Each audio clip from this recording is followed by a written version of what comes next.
Hey guys, welcome back. In today's video, we're going to be talking about 3 ways that you can use trail cameras to pattern the deer and the bucks on your property. First, we're going to be talking about how you can use the data that you've gathered over the past several seasons to determine when it's appropriate to start pushing further into your property, to start hunting a little bit more aggressively.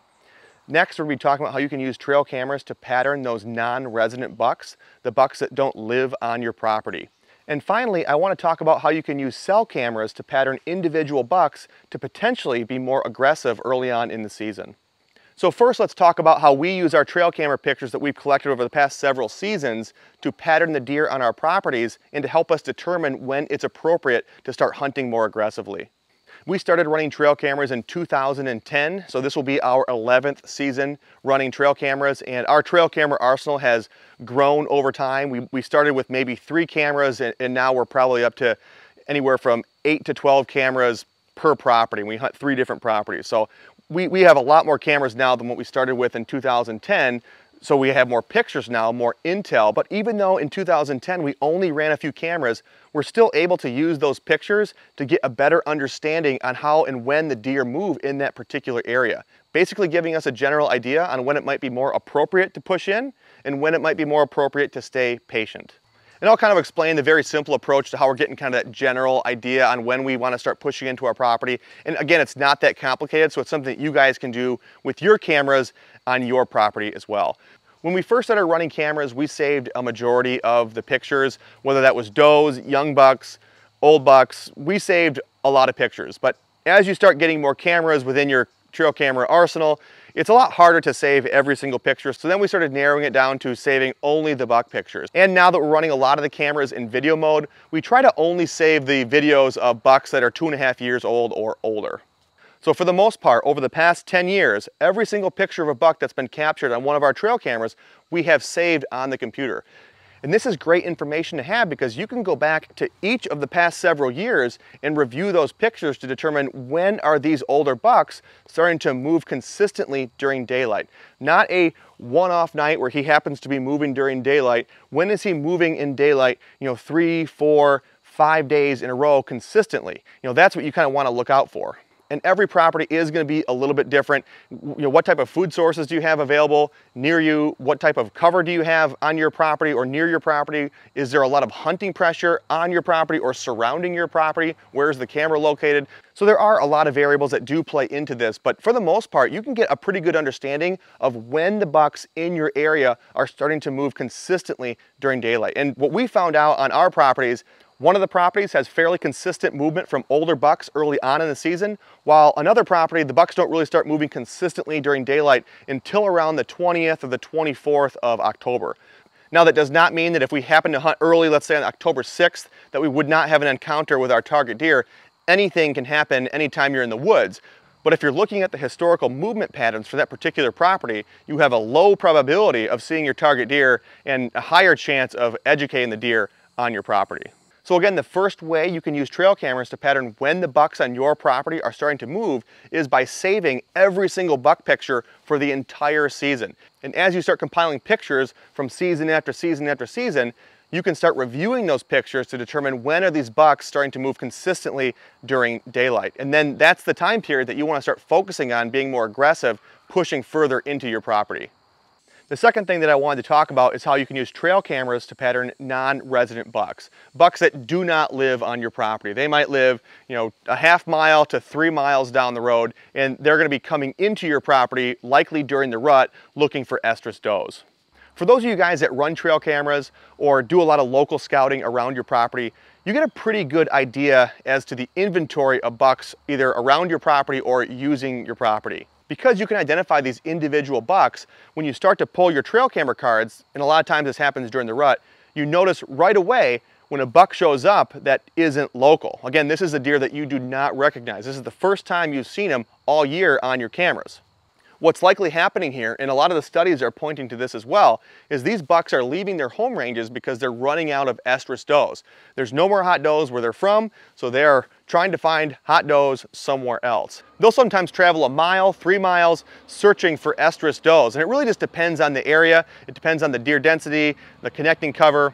But one thing that's for sure, and again the collared buck studies point to this, is bucks will leave their home range and travel somewhere else for a few days, sometimes up to a week, and then travel back to their home range. So these are non-resident bucks leaving their home range, traveling somewhere else, and then coming back. So if you start noticing bucks on your cameras that you have not seen before, this is likely what's happening. A buck from somewhere else, who knows where he came from, he's coming to your property looking for does that are coming into estrus, and then he's gonna go back to where he came from. So you really don't have a big window to get in there and kill that deer. So we're gonna talk about two different ways that you could potentially use trail cameras to get in and kill that deer. The first one is if you happen to pull the card and either that morning or the previous day, you notice that there's a deer on your property that you do not recognize. That's likely a non-resident buck, and he is using your property right now. If that's the case, then you probably want to be as aggressive as possible. Obviously you want to play the wind, but you want to hunt that deer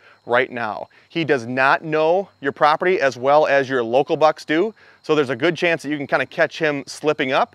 And remember, he's not going to be there for very long. He's going to go back to where he came from. So if a cold front had just gone through and you're going to wait for the next one, sometimes that's a week away. That's typically when I'm going in to hunt. But for this non-resident buck, if you're waiting for that, by the time that next front comes through, he could already be gone. So again, if you notice that there's a deer on your property right now that you do not recognize and you are pretty sure that it's a non-resident buck, then I would be coming up with a plan to try to get in there as soon as I can to have an opportunity at that deer. Now that only works if you happen to catch that deer within a few days of you pulling that card. And that's not always the case. A lot of times during the season, we let these cameras sit for 2 or 3 weeks before we change the cards. So what do you do if you happen to pull your card and there was a non-resident buck on your property 2 weeks ago? How do you use that information to potentially have an opportunity at that deer in the future? So this strategy is going to be very similar to the first one that we talked about, using historical information to try to pattern a deer. A lot of times these non-resident bucks are coming into our properties during that second week of the rut. They're going to breed as many does as they can in an area that they're familiar with, but if they can't find any more does that are going to be coming into estrus, then they're going to leave to continue to breed somewhere else. And again, a lot of times on our properties, we start noticing these non-resident bucks start showing up around the second week of November.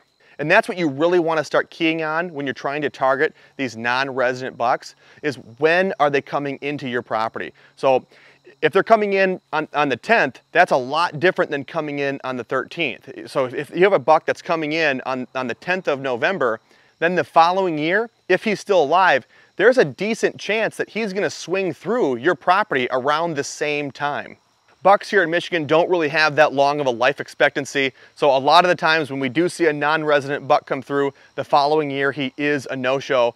But every once in a while we will get a non-resident buck that shows up within a day or two of when he showed up the previous season. So again, you can use trail cameras to pattern and hopefully have an opportunity at bucks that do not live on your property. And lastly, I want to talk about how you can use cell cameras to pattern individual bucks on your property and how you can use that information to be more aggressive early on in the season. Up until last season, we primarily used traditional trail cameras. It wasn't until about the middle of last season that we started investing more into cellular cameras. So coming into this season, we are running both traditional and cellular cameras, which gives us the opportunity to be a little bit more aggressive early on in the season. For the most part, we like to be a little bit more conservative with our hunting approach, and I'm not going to go into everything in this video. We just put out a video, and I'll link it above, of our early season hunting strategies. But because we are running cell cameras this season, this gives us an opportunity to potentially be more aggressive early on. In previous hunting seasons, because we ran traditional non-cellular trail cameras, we wouldn't check those cards until late October, early November. Trying to pattern and kill a buck in early October when you're reviewing the pictures in late October doesn't really work. But you also do not want to be checking your cameras over and over and over again. All you're going to be doing is adding pressure to your property, and then the bucks are going to leave anyways. So again, our approach, as we talked about in the first point in this video, is using historical information, letting the data tell us when these bucks are starting to move. However, this year, the game is different with cell cameras. And every once in a while, and this didn't happen all the time, I would say this is not the norm, but every once in a while, when reviewing the cards, we would notice that a particular buck was using an area of our property consistently during daylight for a few days in a row. And because we were using non-cellular traditional cameras, we wouldn't get this information until after his pattern had already changed. However, this year, like I said earlier, the game has changed with a few cell cameras. If we notice that there's a particular buck coming into the same location consistently during daylight, then we are going to push in to try to get a shot at that deer. Guys, my hunting approach is as conservative as it comes. It's tough, but I try to be as patient as I can be. But if there's ever an instance where you have a buck consistently moving during daylight, and you know for a fact he's consistently moving during daylight, you should not wait 2 weeks to try to hunt that deer. If he's moving now, and you know he's moving now, and you think you have an opportunity to get a shot at him, then you need to go now to try to target that deer. There is no guarantee that either the neighbors aren't patterning that deer at the same time, or that that deer is eventually going to change his patterns when a lot of the hunting pressure in the area starts ramping up. So again, if you know for a fact, whether it's from scouting your property off from a distance or sitting in an observation stand or using cell cameras, that you have a buck moving consistently during daylight, you need to go in and hunt that deer.